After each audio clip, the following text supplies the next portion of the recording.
Hey everybody, Texas Trucker here, Lance's Performance Shop, LoneStarMopars.com. Just cleaning some stuff out here, things that have been sitting for a long time. Need to be showcased, get videos made on them, that type of a thing. And we're going to jump in here. I kind of think I know where this stuff came from, but it's just been so long, I do not know. So that said, I'll try to link back to it again. I'm not going to make anything off of its links are just there for your convenience if you want to replicate the purchase.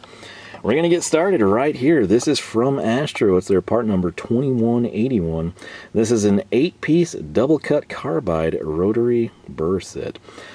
They're made from 100% raw tungsten carbide. They've got a unique tooth angle that prevents chips, and they say for ferrous metals only, and the max RPM, it's critical you pay attention to this stuff, is 30,000 RPM. Got choked up there, my apologies, but this is right here is important because if you want the technical names, which I couldn't do, we're going to have it. And how technical is it if you're like, oh, a little tree? Yeah, that's what Astro calls it too. So you've got an SF5 tree-shaped radius. The end is 1/2 inch by 1. You've got an SF3, that's going to be tree-shaped radius, the 3/8 by 3/4. Then you've got the ball shape. So again, if you're thinking like, you know, I might have called that a cone, I'm not going to lie. But we'll run with tree. This is Astro's product.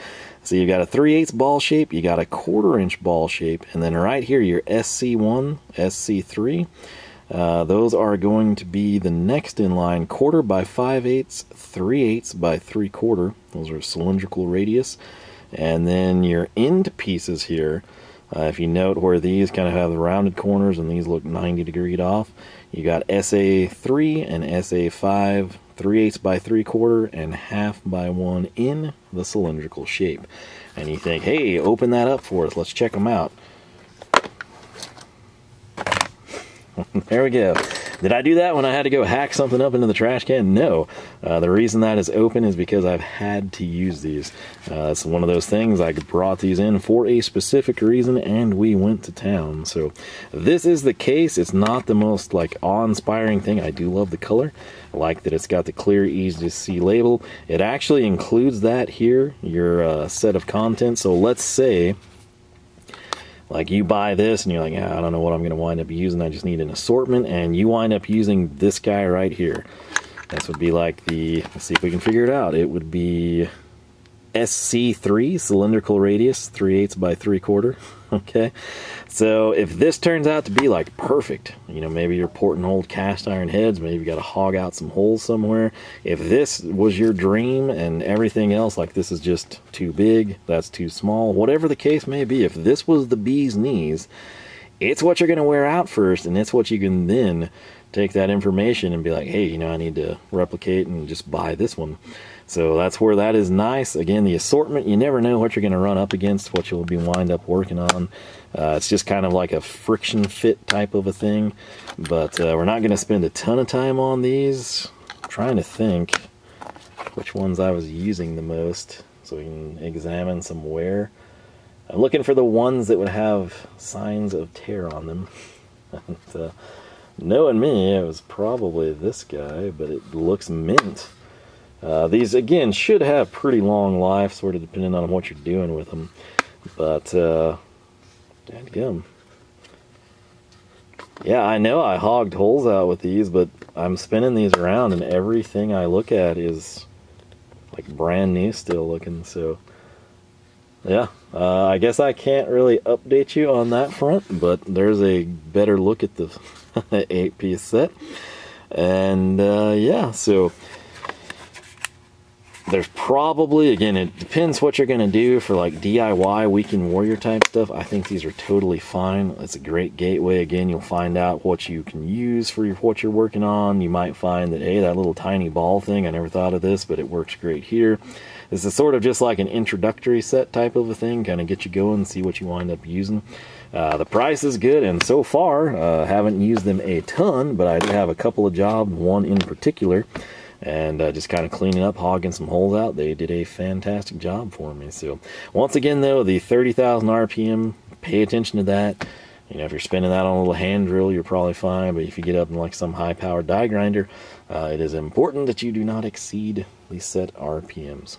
Now, coming up next, this is something I just kind of, it's been sitting here. I bought it for a specific thing too. Haven't used it, and I just kind of want to get it out of this giant box, in all honesty. So, this is also from Astro, and it is their part number 1442. And you think, oh, rivet gun. Well, kinda, if we shift over here. 13-inch nut/thread setting hand riveter kit. So, to put this in layman's terms, we're going to be able to install RivNuts now.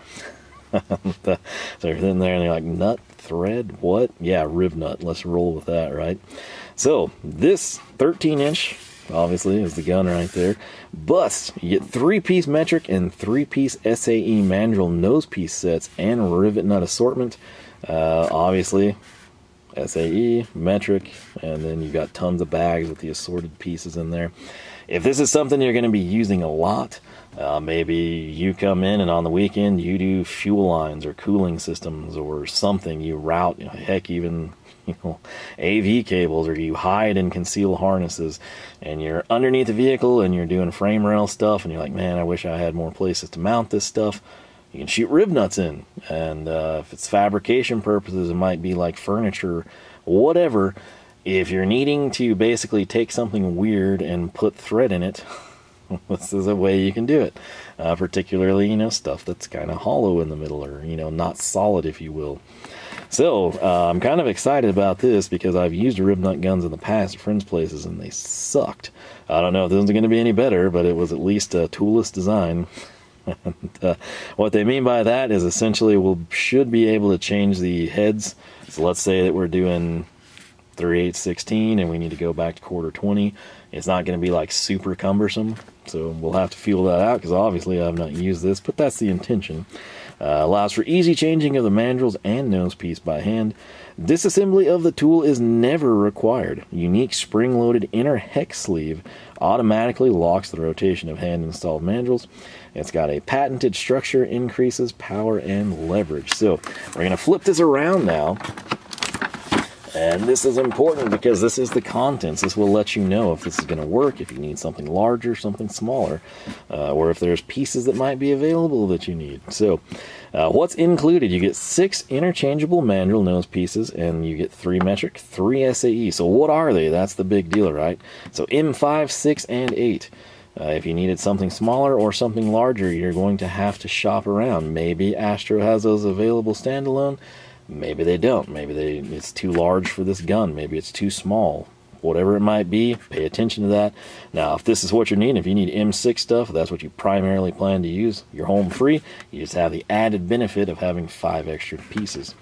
SAE, we've got 10/24, 1/4-20, and 5/16/18. I don't envision myself using 10/24 much at all. Yes, 1/4-20. Possibly 5/16/18.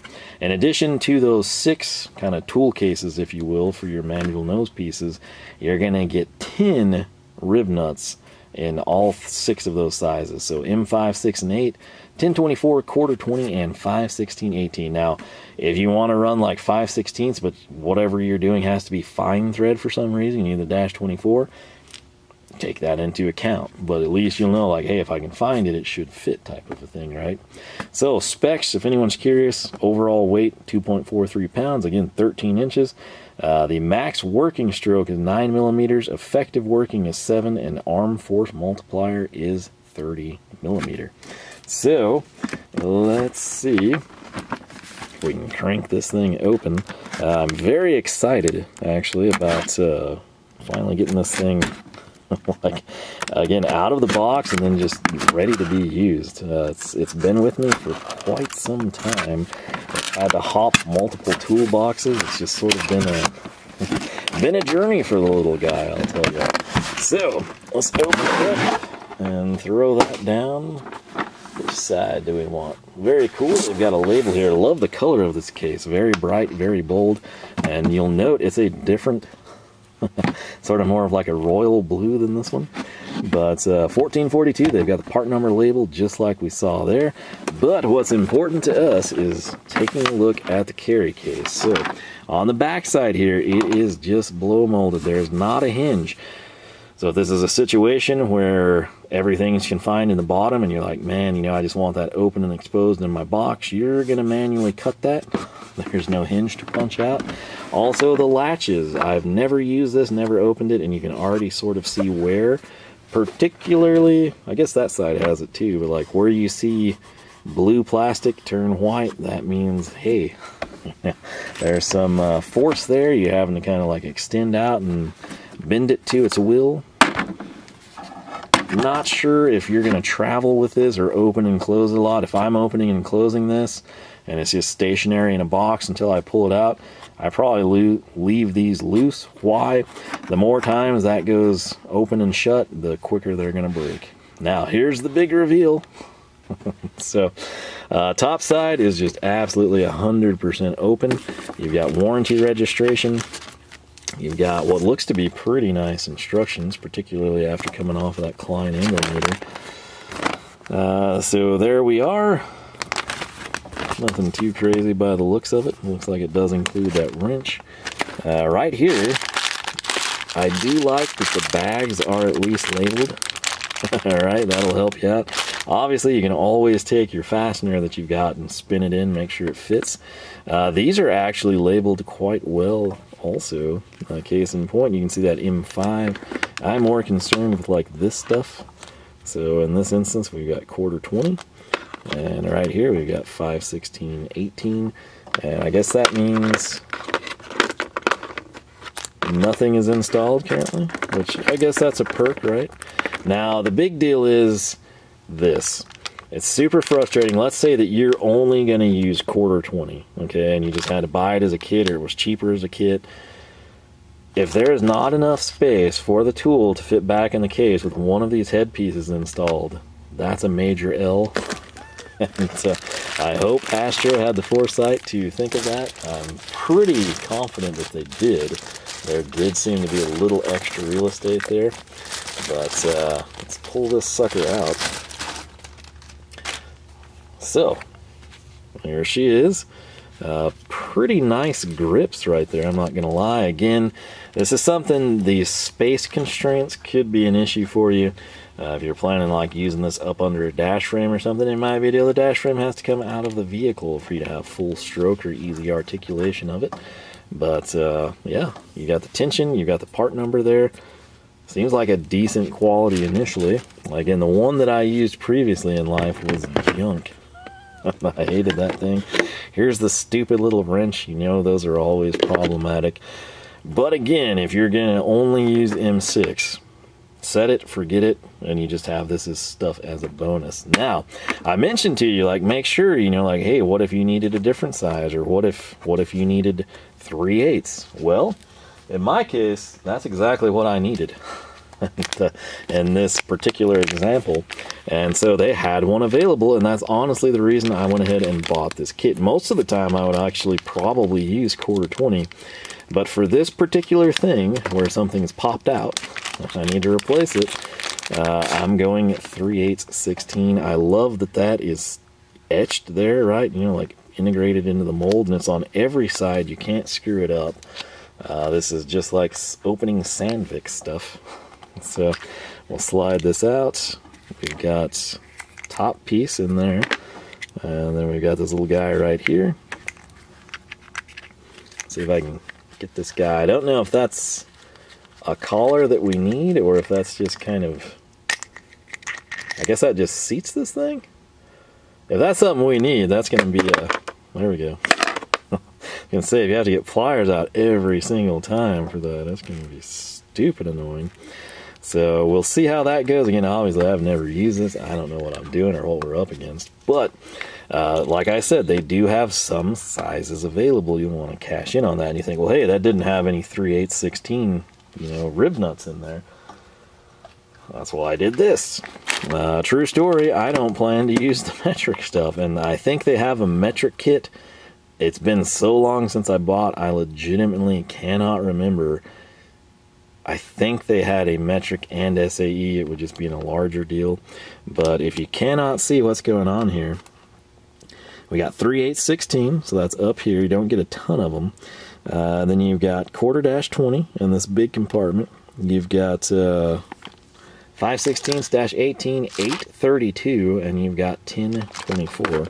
There's a little blue sliding latch. And where's the sweet spot? There we go. So there's that mystery compartment. You're like, I don't see those, buddy. Well, they're right there. So 120 piece. Again, once you're set up and going, whatever, if you got a local source for these, you can go that route. But I guess what we will do is see if we can figure out what is happening here. So we've got this piece and this seems to want to thread right there. And obviously, in order to be functional, we would need this to thread in here. And the way this is going to work, okay, I can look at this and I can determine the one that we pulled out, obviously, that this threads onto the top. But then when I look at the thread here, this is not 3/8/16, this is 3/8/16. Case in point, dun, dun, dun. I should have, yeah, right here, a little stainless bolt.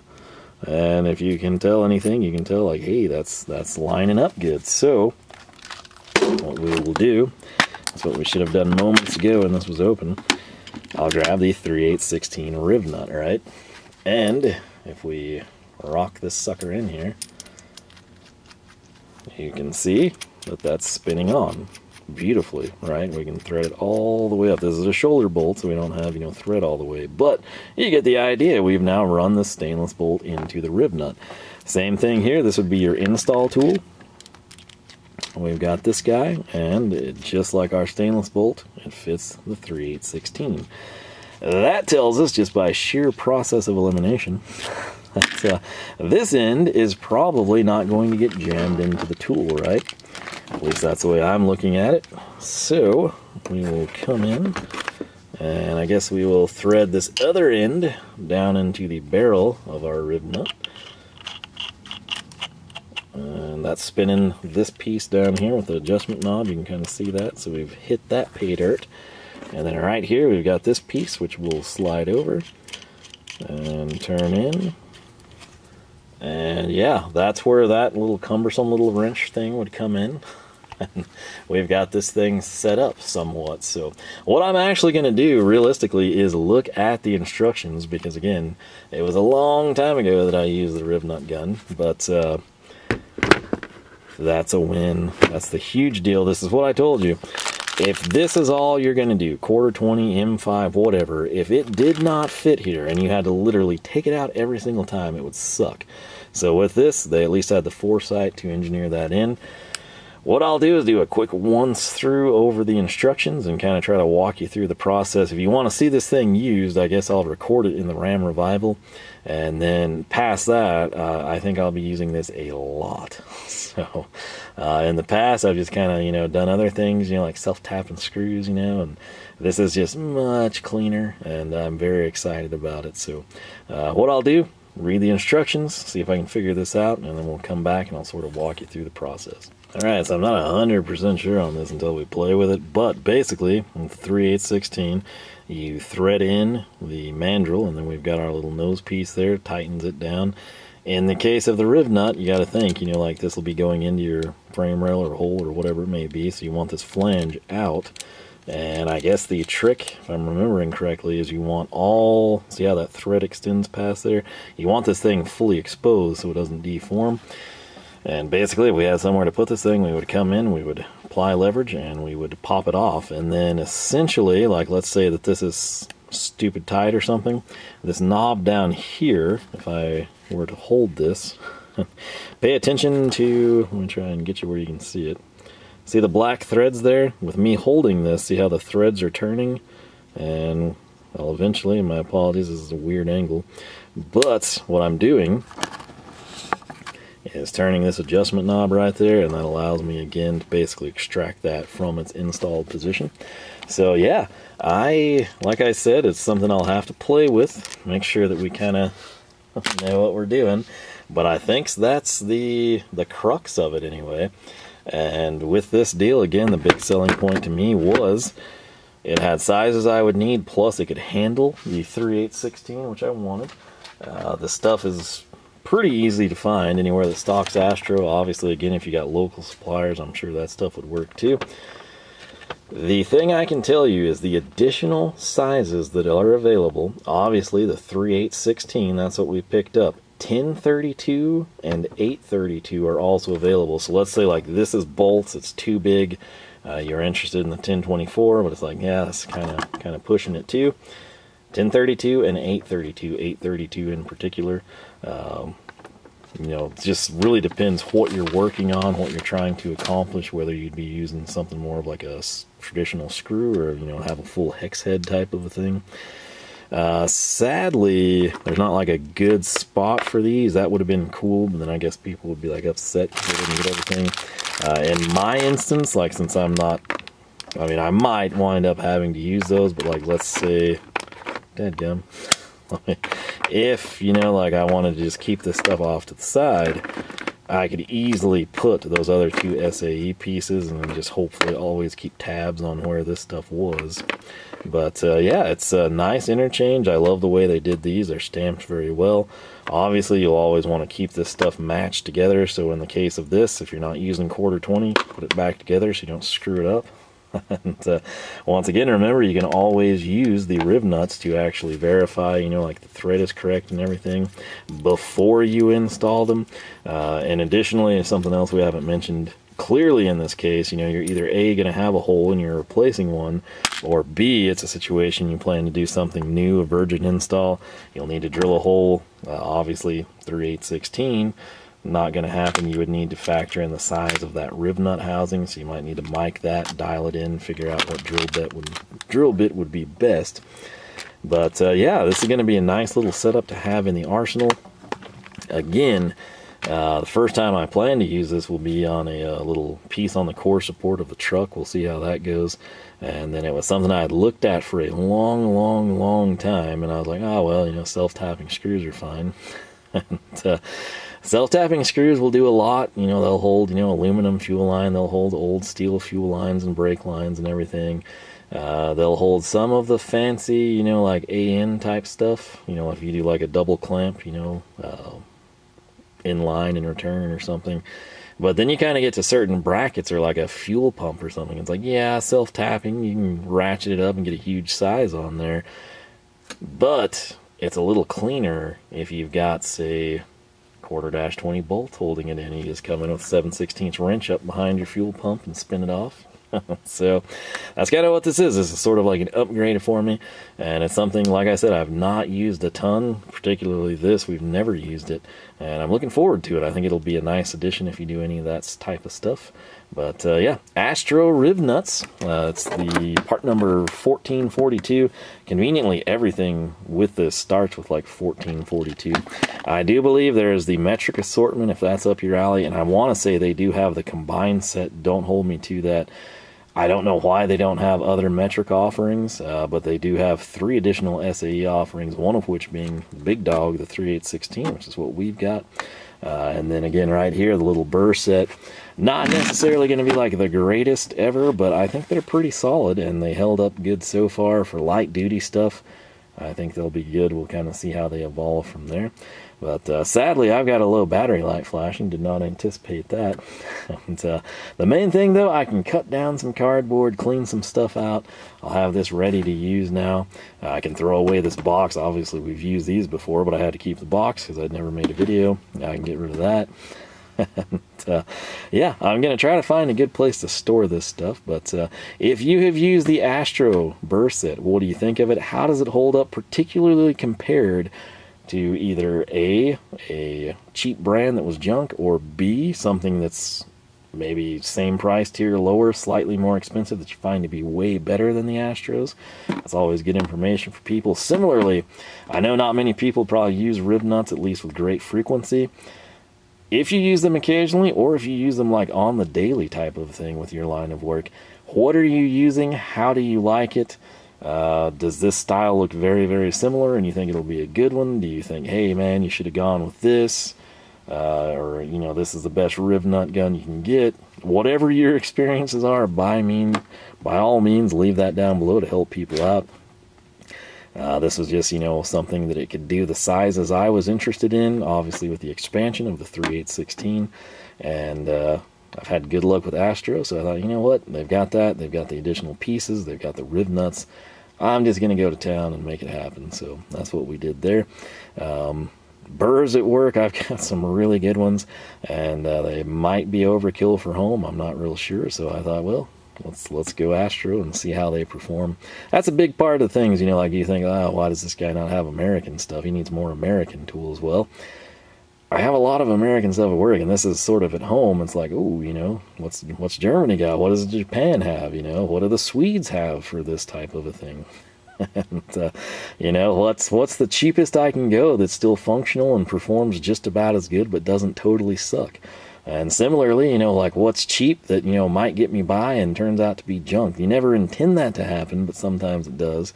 But, you know, like I mentioned, if you've got experience firsthand, especially with either one of these items, by all means, let me know. But on that front, I guess I'm going to head in and make a pizza. It's really cold out here. And we'll probably come back out later, freeze some more, and have some more fun in the shop. So if you enjoyed the video, leave a like, leave a comment. Again, your thoughts always appreciated, particularly if you are, obviously in this case, you know, like I've never used this thing, so I don't know much about it. If you have more experience, share it. That's the end goal, to help people out. I don't want to lead them blindly, like, oh yeah, he's right. I think that does seem like it would be good. If it's terrible, tell us. You know, obviously it's too late for me, but you can help someone else out. You know. If you enjoy multiple things on the channel, I encourage you to consider subscribing. It's free, doesn't cost you a dime. And if you subscribe or ring the bell, jump your charger across the creek while setting a perfect RivNut, YouTube just might notify you that we've got new videos every Wednesday and Saturday, 9 a.m. Texas time. But with that said, hope you have yourself a fantastic week, and most importantly, I hope I catch you back here for more action from the shop.